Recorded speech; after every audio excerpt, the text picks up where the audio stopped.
Hello and welcome to this video. My name is Becca if you're new here. If not, then you know that I usually do all sorts of videos about our life here in New Zealand, just a lot of vlogs and stuff. But today is actually a requested video and it is about Billy's sourdough bread. I'm not going to claim any sort of, responsibility for this because I don't know how to do it at all. He's the expert. He makes the most beautiful breads and he likes to call it his half-assed recipe because he likes to just make it as lazy and easy as possible. A lot of people like to way overcomplicate sourdough bread, but like I said, he has perfected the lazy way. So we are going to take you through this entire process, starting with feeding your sourdough the night before. So here we go. I have a link with the full written recipe in the description below. To start this whole process, you need to get your starter active and happy. I would say that using a scale is a must. The night before we start the whole bread making process, we'll feed it the appropriate amounts of water, starter, and flour.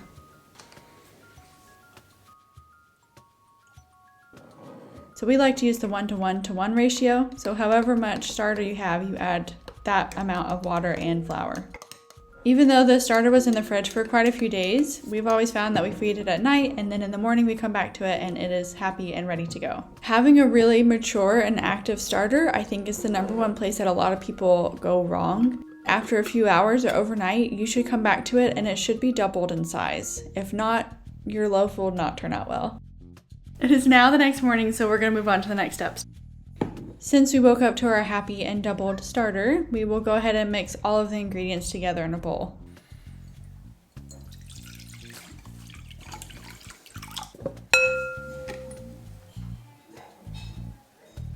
The starter should float at this stage.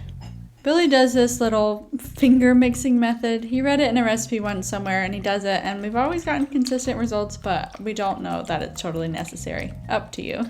So let's talk about flours for a minute. If you are just starting out with your first ever sourdough loaf, I would probably recommend to just use bread flour. It's the easiest to work with and will give you the best results. We like using rye because it brings a great flavor to the bread and helps the fermentation go slightly faster. And then I also like to add whole grain or whole wheat flour to the mix just because I think it gives it a better flavor and makes it a little bit heartier. There are so many different flour combinations out there, so you can decide what works best for you. But do know that different flours have different hydration levels, so this is the recipe that we use every single time and it turns out beautifully. A lot of recipes online recommend to auto-lees. That's where you add your flour and your water and let it sit for 20 minutes and then you add the starter. But Billy hasn't noticed a big difference in this and so he skips it. Mix until it's a shaggy dough like this, and then you can cover it with a cloth, but I find that a baking mat will keep in the moisture a little bit better and it's easier to clean. Go and live your life for the next half hour while the dough rests, and then you need to do the slap and folds, which are the most annoying part because you do have to remember to do them. To do slap and folds, first you need to get your hand wet, and then you kind of scoop your hand along the bowl, pick up the dough, and then just slap it down. I find that I can get about 4 to 5 slap and folds per mix. The slap and folds are a really important part of the process because this is essentially where you work the dough and it's where all the gluten bonds are formed. We do a total of about 5 to 6 slap and folds with 20 minutes of rest in between. The dough gets really nice and stretchy and firmer as those slap and folds go on. But in true Billy form, we have totally forgotten about the dough sometimes and just done half of the slap and folds, or sometimes we'll forget about it and do it like every 3 hours or whatever, so it is pretty forgiving. After the last one, we cover it and let rise on the countertop for about 10 hours or until nighttime. In that time, it should have doubled. Look at those bubbles. It's beautiful. Before you go to bed, now it's time for the shaping. So what you'll need is some rice flour and a banetone. If you don't have those, just use a lot of flour and just a bowl with a cloth. Sprinkle some white flour on the bench and then carefully remove the dough from the bowl.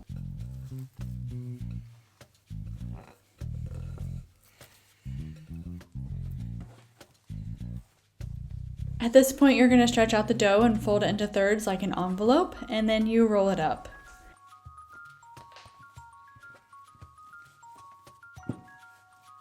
Oof. Billy didn't do a great job on that one, but we're not about perfection here. Using a bench scraper, you can shape your dough just like this. Billy says he's not great at it yet, but he's learning.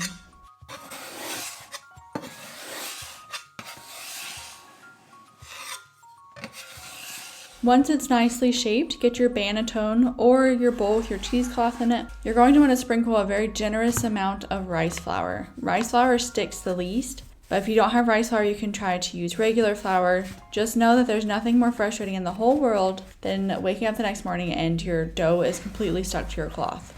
And now you cover it and place it in the fridge to sit overnight. Woohoo! The next morning, preheat your oven to pretty much as hot as it goes, and then place your Dutch oven into it to heat it all the way up.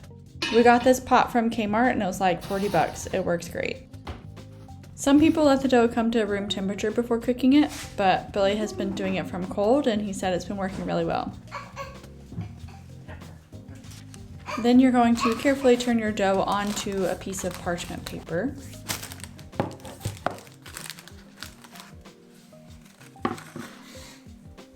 We like to trim the parchment paper like this with two little handles, which makes it easier to transfer from and to the hot pot. And then we cut the rest of it off to prevent burning.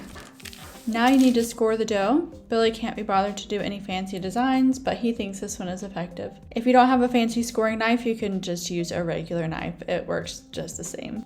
Using your nice paper handles, lift it into the hot pot, and do remember that it is really hot.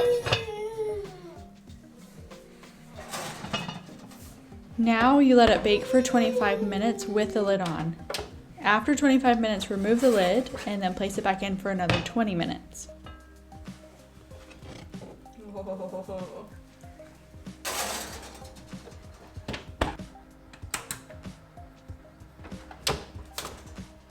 At this point, it's technically done, but we like to leave the bread in the oven with the door cracked open and the oven off for just a few minutes because it supposedly helps the crust to get more crispy and crunchy and delicious.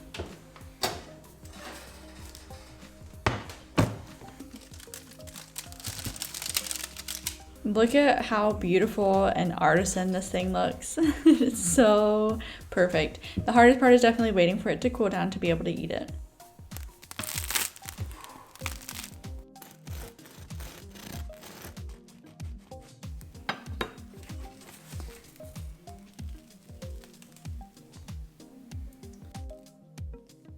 That is it. Now we have a delicious sourdough loaf to eat once it's all nice and cool.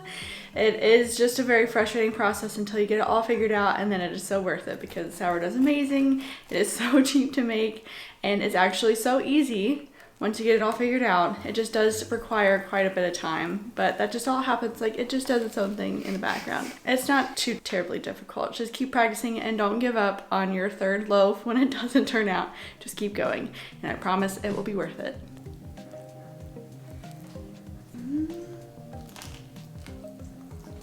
So good. And with sourdough, you have to eat it within a day or two or else it goes stale, so it's a really hard challenge. But that is all that I have for you guys this week, and I'll see you guys next week. Bye.